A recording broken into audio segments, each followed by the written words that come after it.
नमस्कार दोस्तों, आप तक टाइम्स में आपका स्वागत है। आज हम बात करने वाले हैं कोविड जैसी महामारी में कुछ लोगों की लूट। हम हमेशा यही कहते रहे कि हमारी सरकार बेकार है, करप्टेड है, चोर है, बेईमान है और हम हमेशा सरकार को गालियां देते रहते हैं। परंतु क्या हमारे यहाँ पर सभी लोग सही हैं या सच में बहुत अच्छे हैं?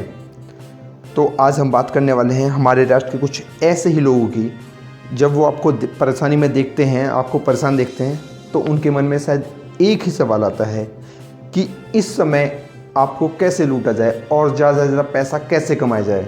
अच्छा बुरा सही गलत सब कुछ भुलाकर वो लग जाते हैं आपको लूटने और ढेर सारा पैसा कमाने। तो आज हम बात करेंगे हमारे राष्ट्र के कुछ ऐसे ही लोगों की। जैसा कि आप जानते हैं कि कोविड की महामारी के समय एक रेमडेसिविर इंजेक्शन की आवश्यकता होती है और उसका मूल्य सरकार द्वारा लगभग 200 से 250 रुपये तय किया गया था। परंतु जब लोग परेशान थे और लोगों को इसकी बहुत ज़्यादा आवश्यकता पड़ी तो लोगों ने इसे खरीदना स्टार्ट किया। मगर तभी कुछ लोगों को पता चलता है कि इसकी मार्केट में अभी बहुत ज़्यादा ज़रूरत है, क्योंकि कोविड की बीमारी महामारी का रूप ले रही है।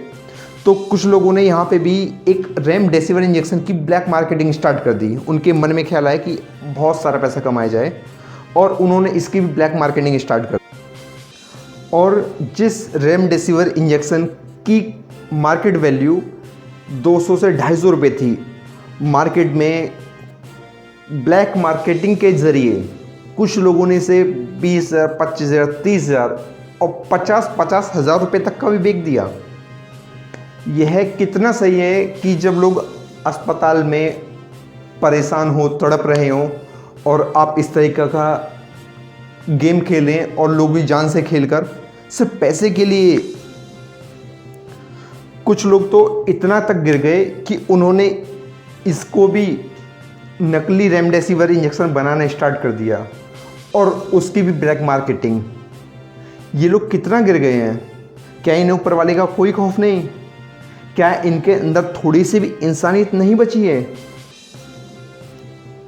कोविड के समय जब पहली बार पता चलता है कि सैनिटाइज़र की आवश्यकता है, तो कुछ लोगों ने वहाँ पर ही पैसे कमाने का जुगाड़ लगाया और स्टार्ट कर दिया सैनिटाइज़र की ब्लैक मार्केटिंग।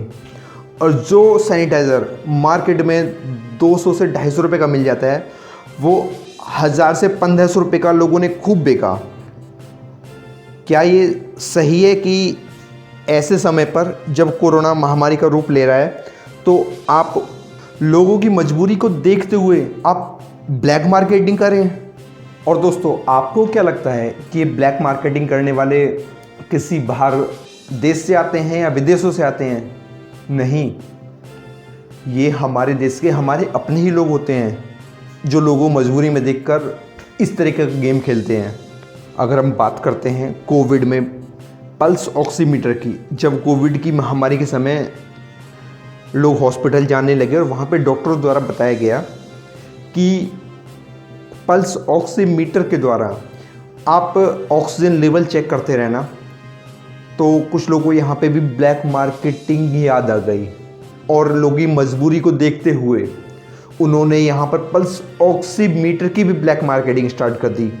और जो पल्स ऑक्सीमीटर आपका 1000 से 1200, 1500 तक में मिल जाता था, वही 2 से 3000 में बेच दिया कुछ लोगों ने। क्या ऐसे मुश्किल समय में हमें एक दूसरे का साथ नहीं देना चाहिए या सिर्फ ब्लैक मार्केटिंग करके सिर्फ पैसा ही कमाना चाहिए? और दोस्तों, ऐसे मुश्किल समय में हमें एक दूसरे का साथ देने की बजाय, एक दूसरे की मदद करने के बजाय एक दूसरे को ही लूटना स्टार्ट कर देते हैं।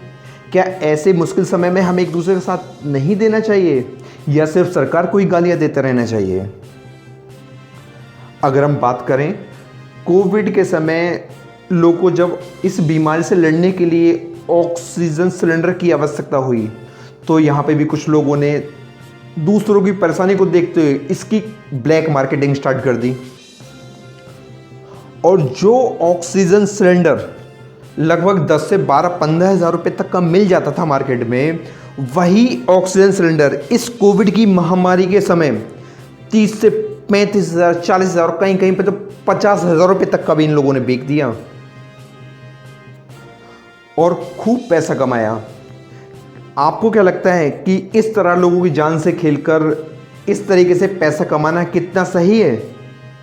क्या ये इस तरीके से ब्लैक मार्केटिंग करने वाले लोग ये किसी दूसरे देश से आते हैं या हमारे देश के या हमारे अपने ही लोग हैं जो एक दूसरे की जान के साथ खेल रहे हैं? और दोस्तों, जब डॉक्टरों ने बताया कि कोविड की बीमारी में आपको विटामिन सी लेने से बहुत फ़ायदा होगा, तो कुछ लोगों को यहाँ पे भी ब्लैक मार्केटिंग याद आ गई और जो मौसमी संतरा मार्केट में 50 से 80 रुपये किलो मिल जाता था, वही मौसमी और संतरा कोविड की महामारी के समय आपका 200, 250 और कहीं कहीं पर तो 300 रुपये किलो तक में बिक गया। तो दोस्तों, आपको क्या लगता है कि ये मौसमी और संतरे बेचने वाले लोग बाहर विदेशों से आए हैं? नहीं, ये हमारे देश के हमारे अपने ही लोग हैं। जब वो आपको परेशान देखते हैं, उन्हें याद आता है कि अब ब्लैक मार्केटिंग करो और खूब पैसा कमाओ। ये कितना सही है? ये कितना सही है कि ऐसे मुश्किल समय में जब लोग परेशान हैं, हम आगे बढ़कर उनकी मदद ना करके सिर्फ पैसे कमाने का सोचते हैं और उन्हें लूटना स्टार्ट कर देते हैं। क्या ऐसा ही होना चाहिए हमारा राष्ट्र? परेशान लोगों को देखकर लग जाते हैं भूखे गिद्ध की तरह उन्हें नोचकर खाने को। दोस्तों, अगर बात करते हैं हम ट्रांसपोर्ट की, तो इस कोविड की बीमारी के समय ट्रांसपोर्ट भी पीछे नहीं रहा हमारा। जैसे ही लॉकडाउन लगता है तो दिल्ली में रहने वाले बिहार के कुछ लोग जब अपने गांव जाने लगते हैं, तब ट्रांसपोर्ट के लोगों को पता चलता है कि अब लोग बिहार जाएंगे, तो उन्होंने भी मुंह मांगा किराया वसूलना स्टार्ट कर दिया। कि दिल्ली से बिहार का जो किराया 1000 से 1200 या 1500 तक लगता था, वही कोविड के समय में ट्रांसपोर्ट के कुछ लोगों ने 5 से 10 हज़ार रुपये तक वसूलना स्टार्ट कर दिया।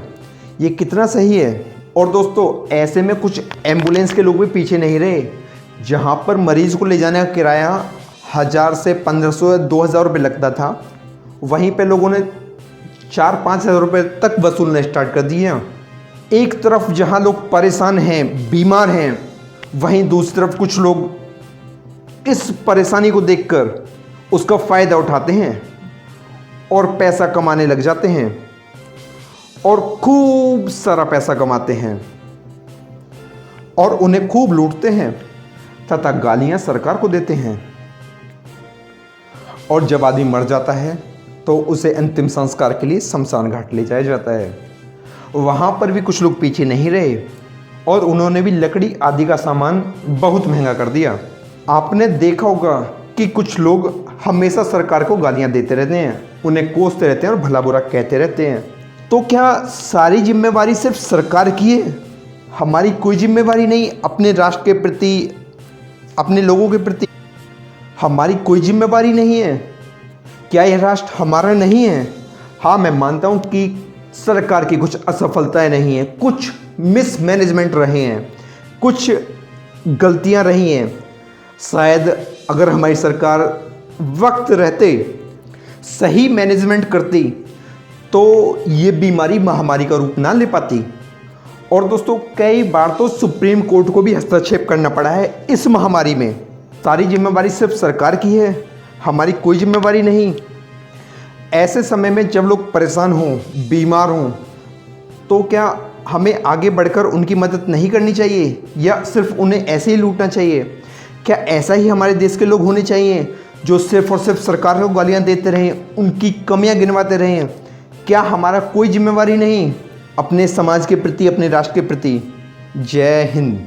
दोस्तों, आपकी इस बारे में क्या राय है? हमें कमेंट्स में ज़रूर बताएं।